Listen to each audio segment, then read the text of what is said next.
the Self-Development with Tactics podcast. And, today it is indeed gonna be, I think, self-help, self-development, self-whatever, related. Meaning, we are maybe gonna go through some Seth Godin stuff. We are maybe gonna go through some book stuff. It really depends on what I'm a find. And then we'll see, I guess. I'm excited. I really am. Let's actually see if Derek Sivers has finally uploaded some new book summary stuff or some book notes on his infamous book notes site. That is actually indeed really, really, really good. The newest. Let's see. No. Unfortunately not. So the latest one, or the last one, the most recent one, whatever you want to say, is from the 24th of December 2022. So it's actually been quite a few months.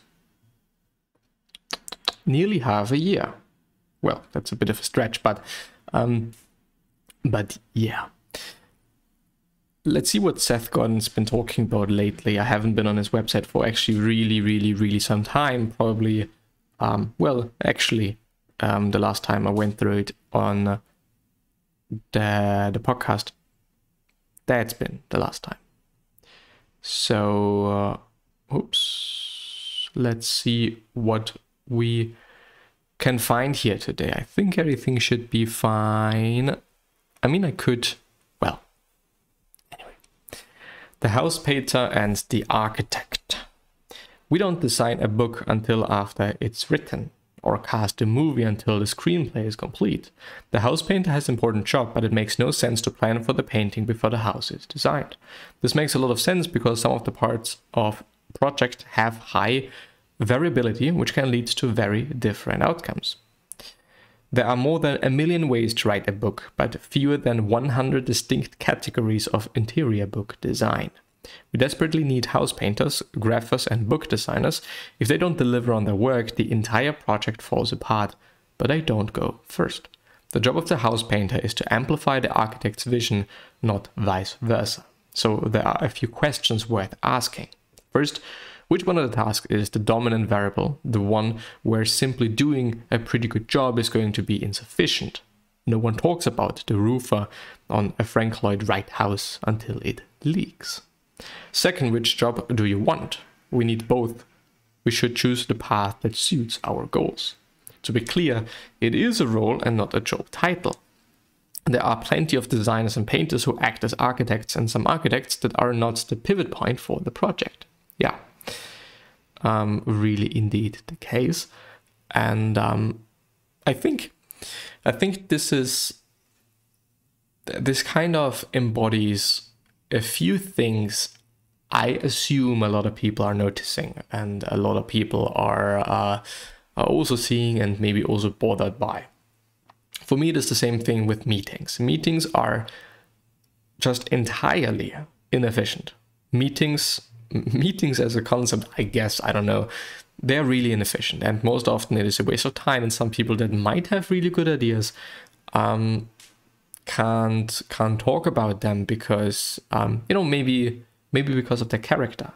Some people are just rather silent. They don't want to speak in front of other people. Maybe they also just can't do that. I mean, when a group of people is talking, I don't know, I'm also not going to interrupt unless unless it is a certain situation, or I am in a certain situation, or I am in a certain mood, or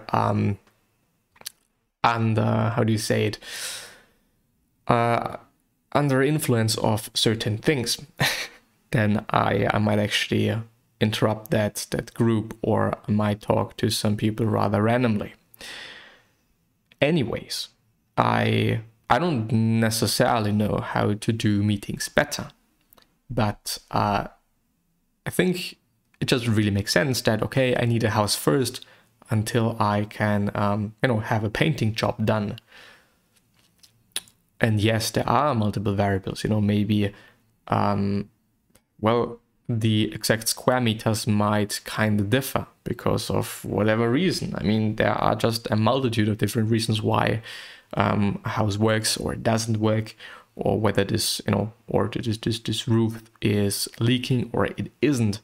So really making sure that one handles the most important tasks first is necessary and or advisable, I guess. The list of compromises. All the non-compromise solutions have failed. If there was a way to solve our problem without giving something up, we would have done that already. So if a persistent problem is important, the question is not, should we compromise or not? The question is, which changes are we going to make first?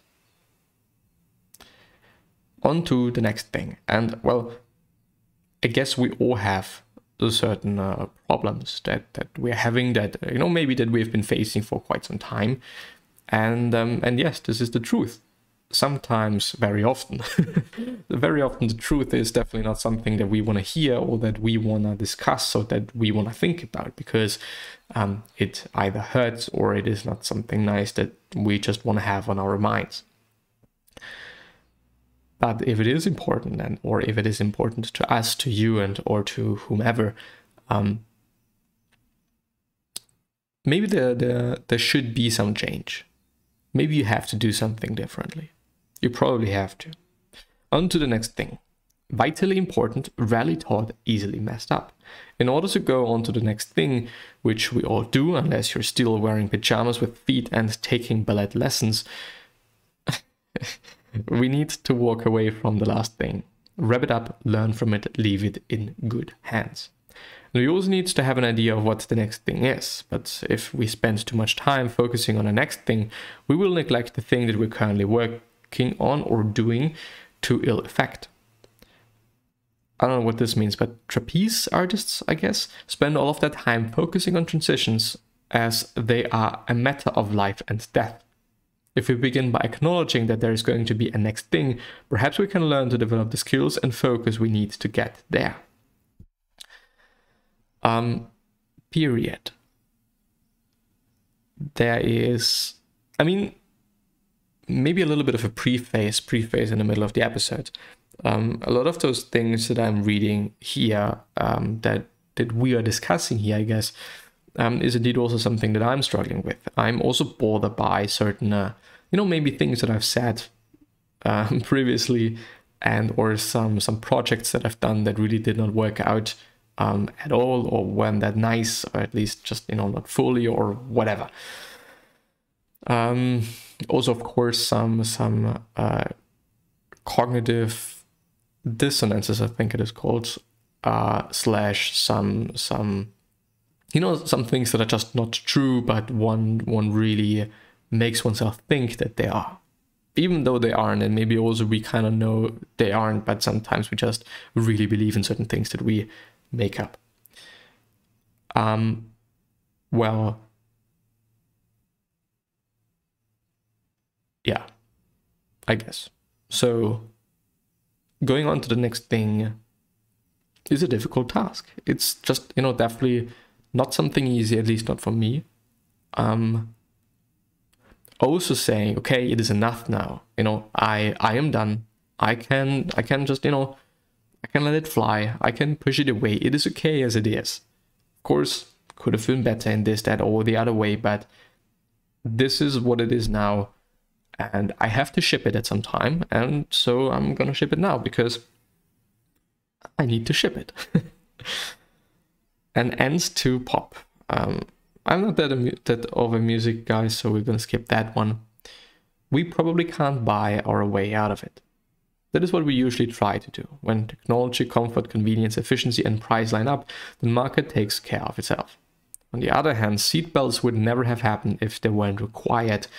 But pizza grew to dominate our diets with no centralized action. They sell a lot of Tide laundry detergent, billions of dollars a year that is enough pots to reach the moon and back. Even though Tide usually comes in big plastic containers and weighs many pounds, we keep buying it. That is because it is convenient, easy to find, and not particularly expensive. One of the challenges of changing a culture that is driven by consumption is that people voluntarily choose what to buy next. And so we get stuck with products and systems that we are not happy with, simply because it is easier to stick with what we already have. Status quo is the status quo because it is good at sticking around. And yet sometimes we get lucky. Consider this simple product for washing your clothes. It is super convenient, even more so than Tide. It is almost as cheap. It is dramatically more sustainable. It has a jillion 5-star reviews, and yet it has a tiny fraction of Tide's market share. So far. We can't buy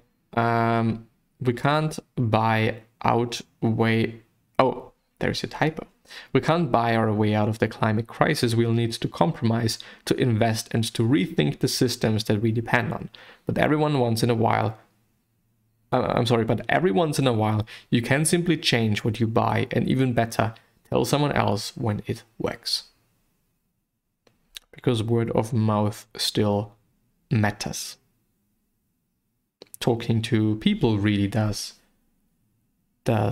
matter, which is, at least at my point of view, a really interesting thought in architecture. As an architecture student, maybe building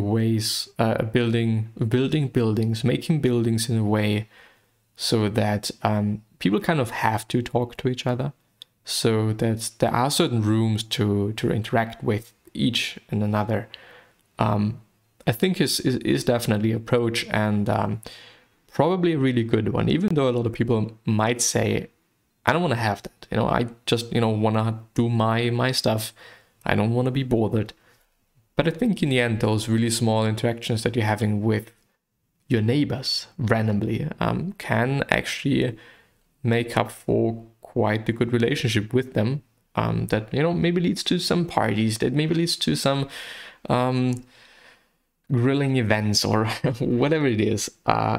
But also, feeling better. Human interactions are, I think, one of the really necessary things in everyone's life. But yeah, with that being said, I am gonna say goodbye. Wish you the best and hopefully see you soon. So, I'll see you, I guess.